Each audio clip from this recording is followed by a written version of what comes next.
Lah, sekarang kita melihat fakta. Mungkin dari segi jumlah, ya, umat Islam itu besar. Ya. Tapi kan sama sekali tidak punya peran penting dalam perkembangan dunia. Kenapa kita tidak mengejar ketertinggalan kita? Hanya puas dengan membenci dan mengajak orang lain untuk membenci juga.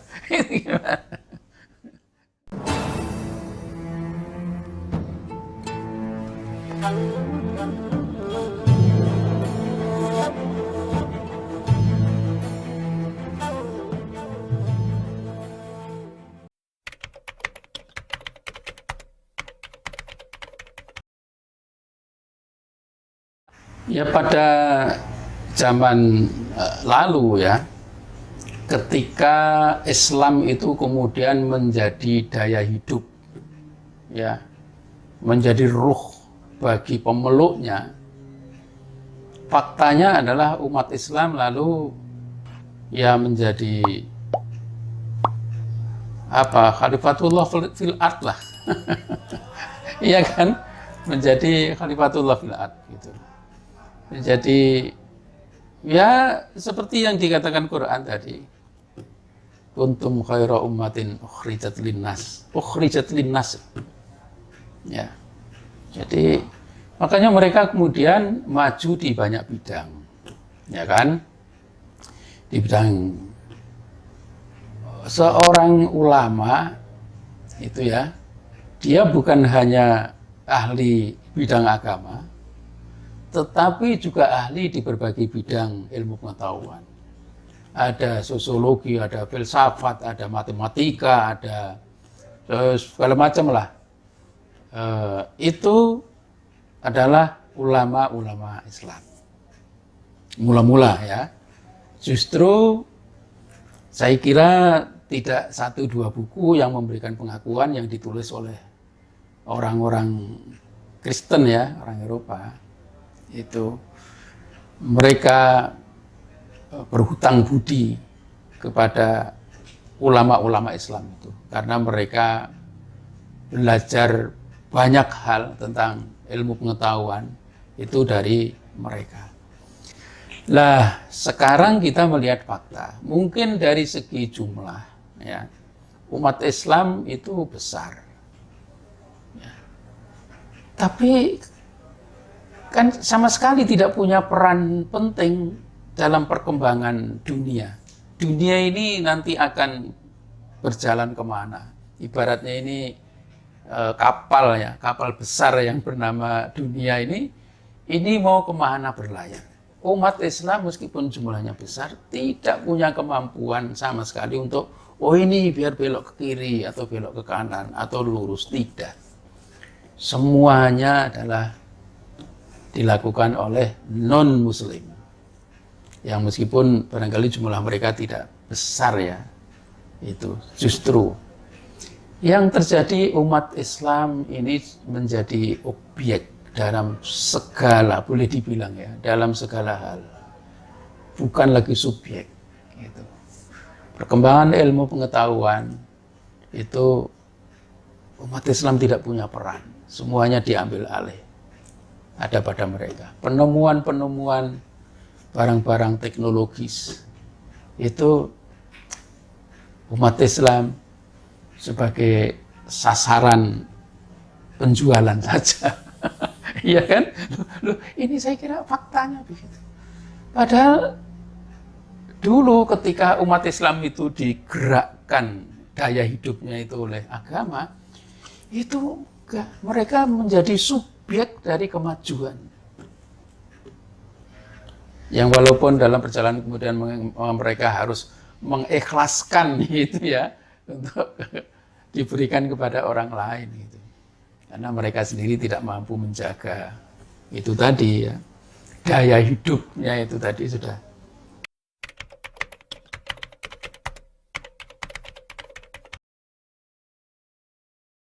Ya saya kira kita harus mengakui bahwa penguasa dunia ini bukan umat Islam. Justru sebaliknya umat Islam itu dikuasai oleh non-muslim. Nah, yang terjadi sekarang ini kan lalu kita cuman membenci. Kita justru membenci orang lain, bukannya berterima kasih.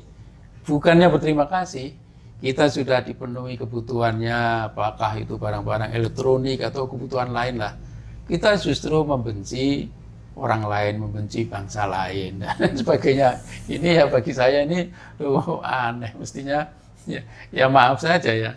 Maaf saja ya, saya sering sekali itu mendengarkan ustadz bicara apa benci Cina misalnya. Loh memangnya mereka minta kepada Tuhan tolong saya dijadikan orang Cina, kan enggak juga. Itu kan memang takdirnya Allah. Dan menurut saya kita harus berterima kasih. Kita ini bikin kancing baju saja sudah 75 tahun merdeka itu nggak bisa.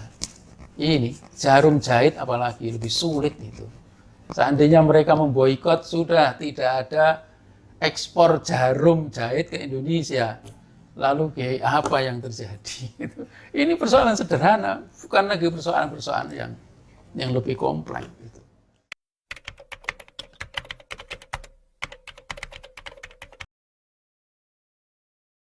Ya gimana? Nah kalau tidak salah ada berita beberapa hari yang lalu itu. Jadi Pak Yusuf Kalla tuh ya mengatakan, loh di Mekah itu 90% barang-barangnya produk Cina. Dan saya juga menyaksikan, saya mau beli baju, tapi nggak jadi ya. Baju apa itu ya, istilahnya itu ya, yang panjang itu. Nah, saya kan nggak pernah pakai itu ya. Hanya pengen aja untuk kenang-kenang. Tapi ternyata itu made in China, saya nggak jadi. Saya juga kaget. Sajadah made in China. Apa baju-baju itu kerudung made in China juga. Lagi itu kok dibenci itu lalu gimana itu? Ya kan? Kenapa kita tidak mengejar ketertinggalan kita? Hanya puas dengan membenci dan mengajak orang lain untuk membenci juga. Gimana?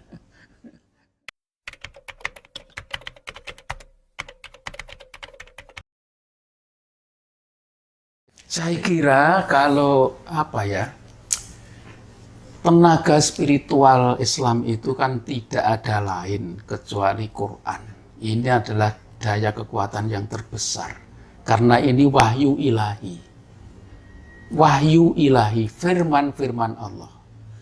Kalau pada masa lalu Quran itu mampu ya menjadi daya hidup dalam waktu yang panjang bagi umat Islam. Kekuatan Quran itu tetap dijaga. Ini dijamin oleh Allah. Kekuatan Quran tetap terjaga. Hanya saja, kan Rasulullah sendiri sudah tadi ya mengeluh ya. Ya Rabbi inna qaumi takhadhu hadzal Qur'ana mahjura. Bagaimana kekuatan Quran itu digambarkan dalam Quran sendiri. Lau anzalna hadzal Qur'ana ala jabalil la ra'aitahu khashi'an mutasyaddian min khasyatillah. Jika sekiranya Quran dijatuhkan di atas gunung niscaya engkau akan melihat gunung itu runtuh berkeping-keping karena takut kepada Allah. Tapi itu perumpamaan. Jangan sungguh-sungguh. Kalau sungguh-sungguh nanti dikatakan Quran itu pembohong. Iya, seperti ada orang mengatakan nggak ada perintah sholat 5 waktu sehari semalam itu di Quran. Iya, ya itu pernyataan yang ya tidak salah 100% tapi juga tidak benar. Karena Quran itu bahasa wahyu, bukan bahasa manusia. Harus memahaminya sedemikian rupa. Sekali lagi itu menunjukkan betapa Quran sesungguhnya memiliki kekuatan yang dahsyat. Di tempat lain kita bisa baca di surat Ar-Ra'd ya, ayat 31. Surat 13 ayat 31. Wala anna Qur'anan suyirat bil jibal au qutti'at bihil ard au kullima bihil mauta. Bayangkan. Quran ini bisa menghancurkan gunung, bisa membelah bumi, bisa membuat orang mati berbicara. Bukan hanya bisa menghidupkan orang mati, tapi membuat orang mati berbicara. Ini pengakuan Quran. Nah persoalannya ini kita percaya enggak dengan itu? Kita diuji di sini gitu loh. Kita diuji. Nah, saya kira sama ya. Saya kira sama. Belakangan ini kalau kita lihat di media sosial macam-macam ya, berbagai jenis bisnis online itu kan luar biasa. Segala macam, waduh, dan banyak sekali. Nah, ini menurut saya kan juga satu ujian penting. Ada suatu bisnis yang menjanjikan katakanlah keuntungan 100% dalam tempo sebulan misalnya.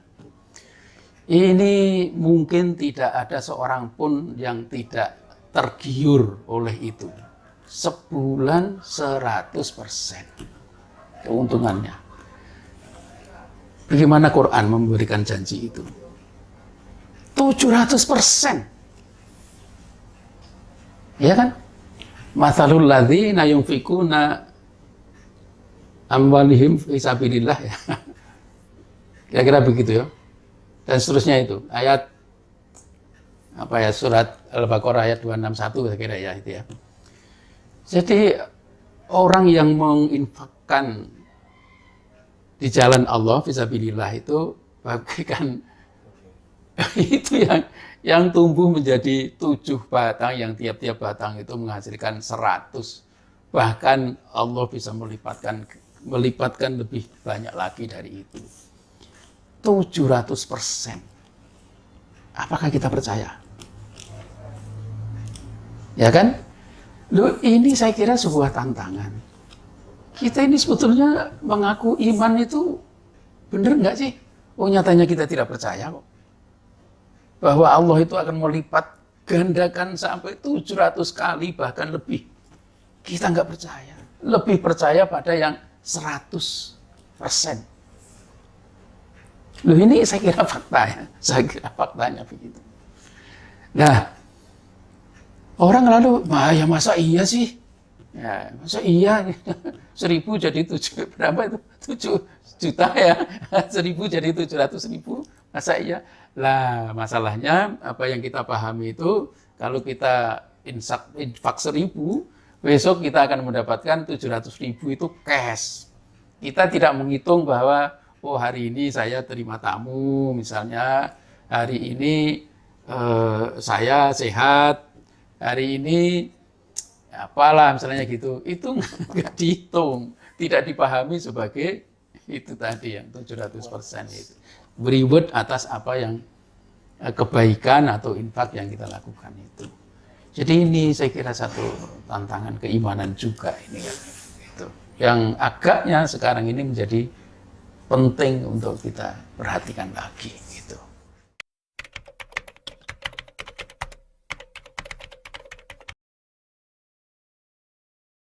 Ya saya kira begini ya, Quran itu kan itu tadi ya, sebagai daya hidup, bagaimana itu lalu menjadi memberi kekuatan sebagai daya hidup tadi. Kita perhatikan ketika Kanjeng Nabi itu menerima wahyu yang pertama, ya, Iqra, itu apa jawab beliau? Ma'ana biqori, saya nggak bisa baca, ya kan? Sampai diulang 3 kali kan. Ma'ana biqori, saya nggak bisa baca. Boleh jadi itu memberikan isyarat bahwa Quran ini bukan sekedar bacaan, dalam artian untuk dihafal. Jadi Quran itu bukan sekedar tulisan yang kemudian dibaca untuk dihafalkan. Nah, sekarang ini kan baru tren ya, di mana-mana ya tumbuhnya jamur di musim penghujan lah. Sekolah-sekolah tahfidz, pondok pesantren tahfidz, ya, itu kan tumbuh di kampung-kampung, di desa-desa, di hampir semua masjid itu. Tapi itu tadi ma'ana biqori, memberikan isyarat bukan sekedar untuk dibaca, ya kan? Makanya Iqra, lanjutnya malaikat, Iqra bismi rabbikal ladzi khalaq. Ya, itu. Lanjutnya kan begitu. Saya nggak bisa baca.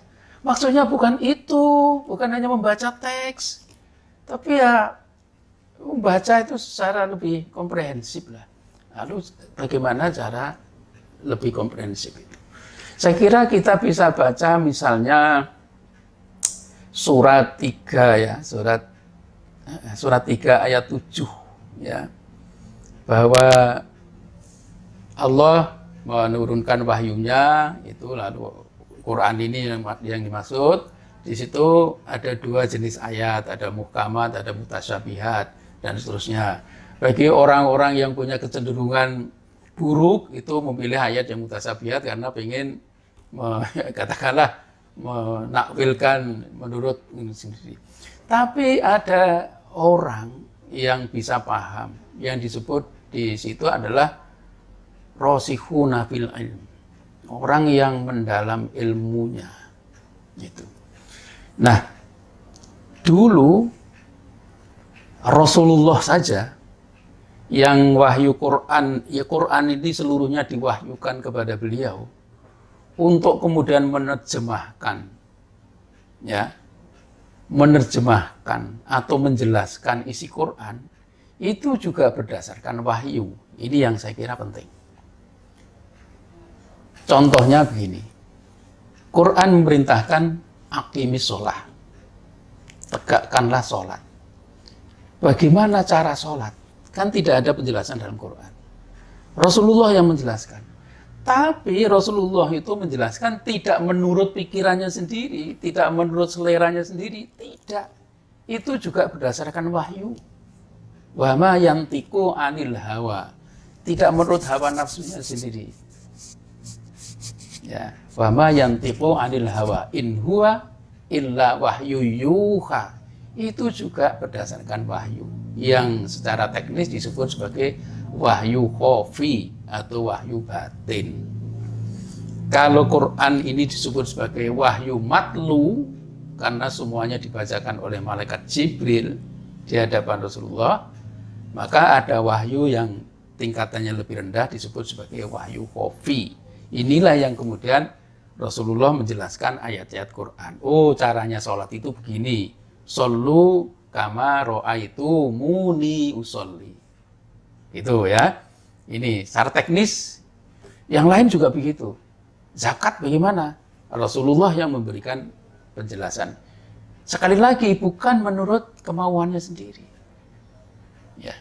Nah, saya kira juga demikian. Pada masa kini pun untuk kemudian Quran ini memberikan daya hidup kembali bagi umat Islam, juga harus ada orang-orang yang memang itu ya katakanlah atau tanda kutip ditunjuk oleh Allah untuk memberikan penjelasan melalui wahyu khafi yang dia terima dari Allah Subhanahu wa taala menjelaskan tentang Quran itu.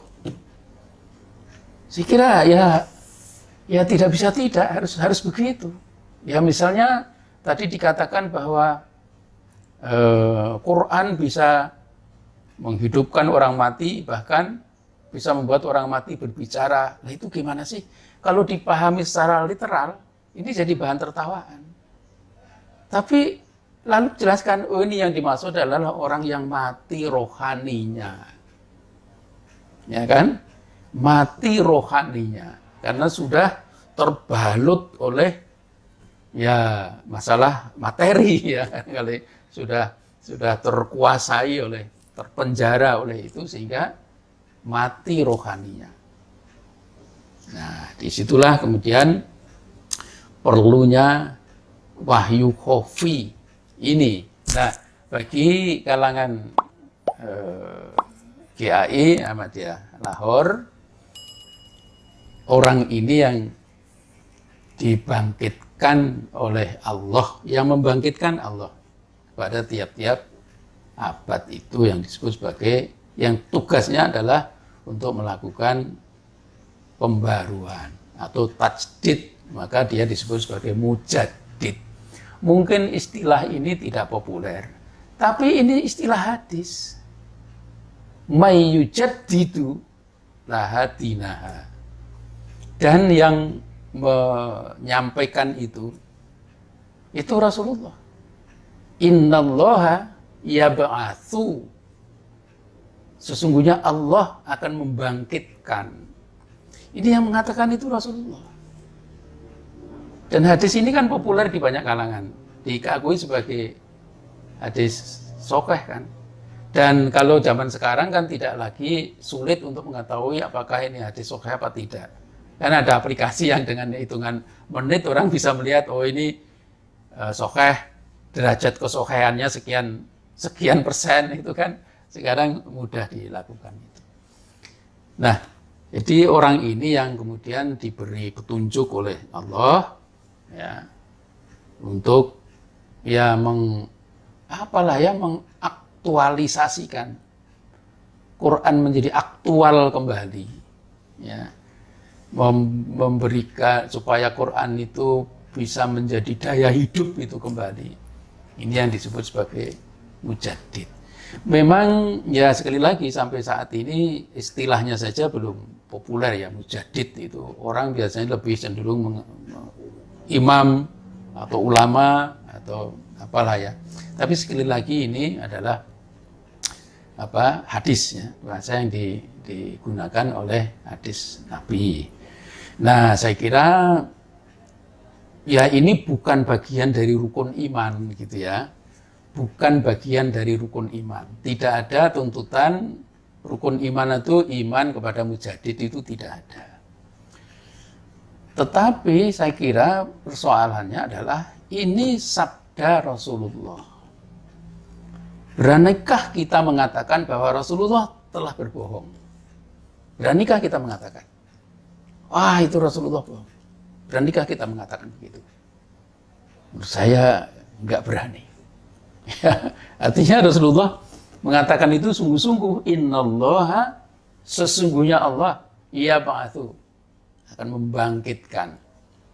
Ya, ba'atsa fil ummiyi, Nabi juga, ya kan? Ba'atsa fil ummiyina rasulan minhum, itu surat Al-Jumu'ah itu.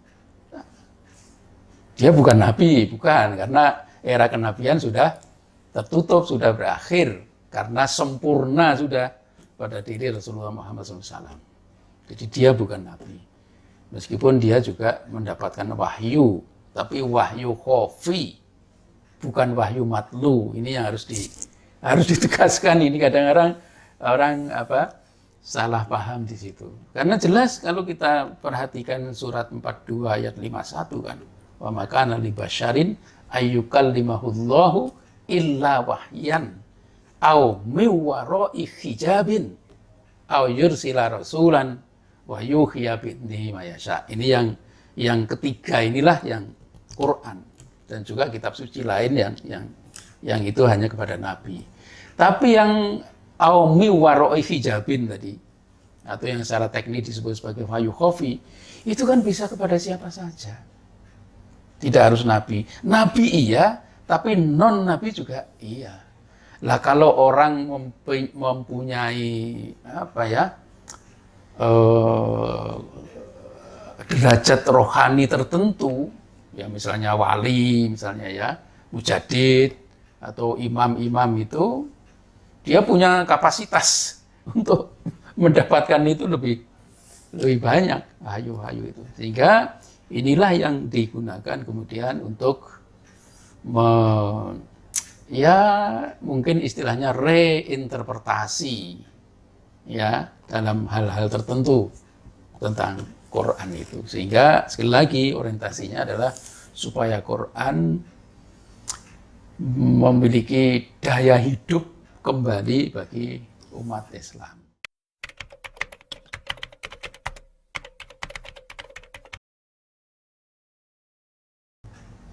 Saya kira ada sekurang-kurangnya ada 2 ayat ya.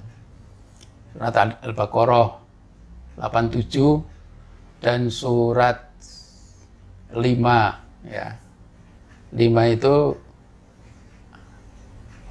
Al-Maidah ya. Al-Maidah ayat 70. Itu sekurang-kurangnya di situ. Di situ antara lain mengatakan bahwa Allah itu begitu cintanya sesungguhnya kepada Bani Israel, maka kepada mereka diutus begitu banyak nabi. Diutus begitu banyak nabi. Jadi nabi itu sesungguhnya merupakan manifestasi sifat rahmaniyah Allah kepada manusia, kepada bangsa tertentu atau kepada manusia umumnya. Tetapi apa yang terjadi kalau seorang nabi yang diutus kepada mereka itu tidak sesuai dengan selera mereka? Apa kata Quran? Fariqon kadzabu wa fariqon yaqtulun. Ini kata Quran. Ya, sebagian mereka dustakan dan sebagian lagi mereka bunuh. Masih ringan sekali kalau Mirza Ghulam Ahmad yang mengklaim sebagai mujadid itu hanya diejek, hanya dihina aja. Itu masih sangat ringan dibandingkan lah Nabi utusan Allah saja didustakan, bahkan dibunuh. Fariqon kadzabu wa fariqon yaqtulun. Coba bayangkan. Loh, apakah Rasulullah SAW itu tidak mengalami hal yang seperti itu? Ya kan? Bagaimana upaya mereka untuk membunuh Rasulullah? Akhirnya dilindungi oleh Allah, lalu hijrah ke Madinah. Itu kan dalam rangka mereka sudah saking jengkelnya untuk membunuh beliau. Ya. Begitu juga yang lain. Apa ada imam-imam yang sekarang ini diagung-agungkan oleh umat Islam? Itu yang hidup nyaman nggak ada. Mereka dipenjara, dipukuli setiap hari, sampai kencing darah, muntah darah. Itu imam-imam mazhab yang mulia. Oh, ada yang diarak. Ya kan? Itu. Ya, Pak.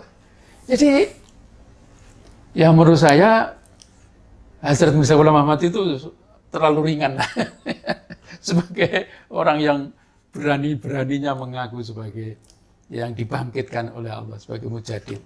Itu terlalu ringan. Tapi justru pangkalnya adalah di sini, saya kira. Pangkalnya adalah di sini. Karena ya mohon maaf itu mendustakan orang benar. ini mendatangkan bencana, ya ekstrimnya begitulah, ekstrimnya begitu.